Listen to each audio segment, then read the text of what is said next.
Le linking interne est extrêmement important pour votre site internet et pour votre référencement. On va voir ça dans cette vidéo et ça fait suite à une question à laquelle a répondu John Mueller, le porte-parole de Google, à propos de si on a un fil d'Ariane bien optimisé, est-ce qu'il faut quand même travailler son linking interne? Alors bienvenue dans cette vidéo, je suis Mathieu Verne, je fais du référencement pour mes clients depuis 2009 et pour moi-même depuis 1999 et maintenant je fais également de la formation en référencement. Vous pourrez trouver des liens en description si ça vous intéresse. Dans cette vidéo, on va parler de quelque chose de vraiment critique, de vraiment important, plutôt que de se concentrer sur des choses à la mode, des choses qui, on dit ça fonctionne bien en référencement et puis en fait ça passe de mode, etc. Autant se concentrer sur les fondamentaux, sur les bases, mais les exploiter à leur maximum. Et pour ça, le linking interne sur un site internet, ça vient vraiment répondre à cette demande-là. Et c'est comme ça que vous allez construire un référencement qui sera bien et qui sera durable. Il faut bien comprendre que le linking interne va servir à deux choses. La première chose, ça va être de ne pas avoir de pages qui sont perdues par Google, qui ne sont pas du coup indexées. Et la deuxième chose, c'est d'avoir des pages qui remontent le mieux possible dans les moteurs de recherche.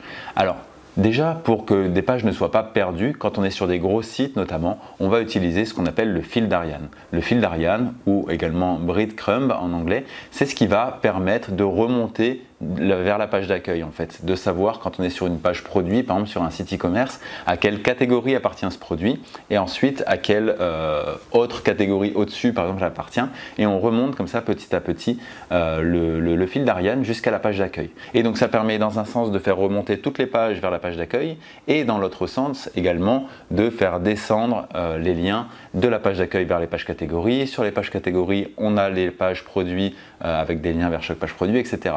Donc c'est un bon moyen globalement pour indexer toutes les pages d'un site. Mais ce n'est pas forcément suffisant parce qu'avoir un bon fil d'Ariane, c'est super important, ça va vraiment aider à votre indexation, mais ça ne va pas forcément suffire à donner des priorités à telle ou telle URL. Parce que dans cet exemple-là, un produit A par rapport à un produit B ne va pas être plus important.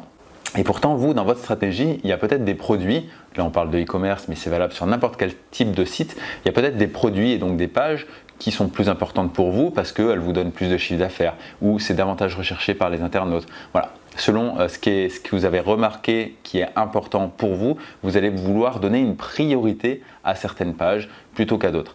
Et c'est là que le linking interne intervient. Parce que vous allez pouvoir choisir à quelle page vous voulez donner le plus de poids. Finalement, c'est ni plus ni moins que ça. Si on prend l'exemple le plus bête et méchant, si une page est importante, vous mettez un lien sur votre page d'accueil vers cette page importante et ça va lui donner beaucoup de poids et donc ça va la faire remonter dans les moteurs de recherche. C'est vraiment comme ça que ça fonctionne. Maintenant, si vous avez 53 pages importantes, vous n'allez pas forcément mettre un texte avec 53 liens vers ces 53 pages. Donc, il faut vraiment la jouer stratégique. Mais l'idée à comprendre, c'est vraiment ça. Et après, c'est comment vous allez pouvoir structurer votre site pour que ce linking interne soit logique à la fois pour Google et pour l'internaute. Donc à travers vos menus, à travers des blocs de texte sur votre page d'accueil, sur différentes pages, etc. Comment vous allez pouvoir redistribuer le poids de chaque page vers d'autres pages grâce à ces liens internes sur votre site. Donc c'est une question très importante à vous poser. Pour savoir comment faire exactement, il faut déjà savoir quelle est la stratégie que vous avez en termes SEO, c'est-à-dire quelles sont les pages importantes pour vous, quels sont les mots-clés que vous voulez cibler sur ces pages et donc comment vous allez structurer votre site pour avoir un linking interne qui soit efficace et efficient dans votre stratégie. Un autre exemple que l'on peut prendre, c'est au niveau des articles de blog. Quand on publie un article de blog, il est tout de suite au sommet de la première page de notre blog. Au fur et à mesure qu'on publie d'autres articles, ils vont venir au-dessus. Et donc notre article qu'on a publié maintenant il y a 6 mois peut-être, va se retrouver en page 3, 4, 5, 6 et donc sera plus loin en linking interne par rapport à avant. Donc ils vont avoir tendance à perdre du poids au fil des années, ces articles-là. Donc si vous voulez vraiment qu'ils conservent un poids important, c'est pour ça qu'il faut avoir une structure un peu plus fixe sur l'ensemble de votre site en ayant par exemple, je ne sais pas, les meilleurs articles dans votre sidebar pour linker les articles les plus importants. Ou voilà, il y a plusieurs stratégies possibles, mais avoir en tête que les articles les plus importants de votre blog doivent être linkés pas uniquement dans l'ordre dans lequel ils apparaissent dans votre partie blog, mais vraiment dans d'autres articles qui vont avoir un thème pertinent par rapport à ça. Et pourquoi pas dans un guide principal qui va rester lui tout le temps accessible sur la page d'accueil. Voilà, il y a plein de façons en fonction de votre business et de votre site, à vous de réfléchir à celle qui est la plus logique par rapport aux internautes pour apporter de la valeur et pas juste caser des liens comme ça un petit peu n'importe comment.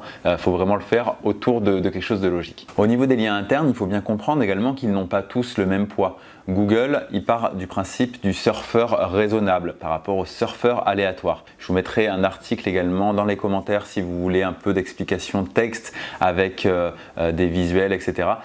Mais l'idée, c'est que si sur une page, il y a 2 liens internes vers 2 autres pages, chaque lien va avoir 50% de poids. D'accord? En fait, c'est pas vraiment ça. Ça, ce serait le surfeur aléatoire. De façon aléatoire, on va distribuer le poids selon le nombre de liens qu'il y a.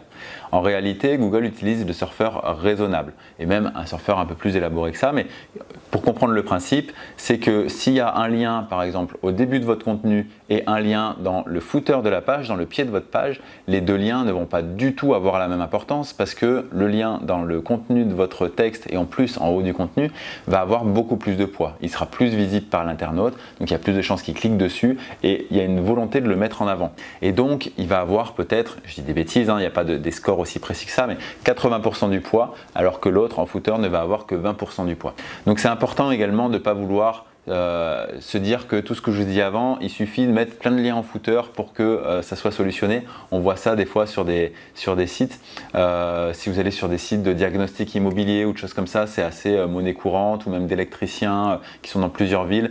Vous allez retrouver 50 liens en pied de page pour distribuer le jus à toutes les pages. Mais ça ne fonctionne pas comme ça. C'est davantage perçu comme du spam que comme du bon linking interne. Donc il faut garder aussi cette logique de liens qui ont du poids et liens qui ont une valeur et liens du coup qui ont leur place là où vous les mettez. Voilà, j'espère que vous avez aimé cette vidéo. Si c'est le cas, mettez un like, abonnez-vous à la chaîne. Si vous avez des remarques ou des questions, vous pouvez les poser en commentaire. Je me ferai un plaisir de vous y répondre. Et puis on se dit à mardi prochain pour une autre vidéo SEO.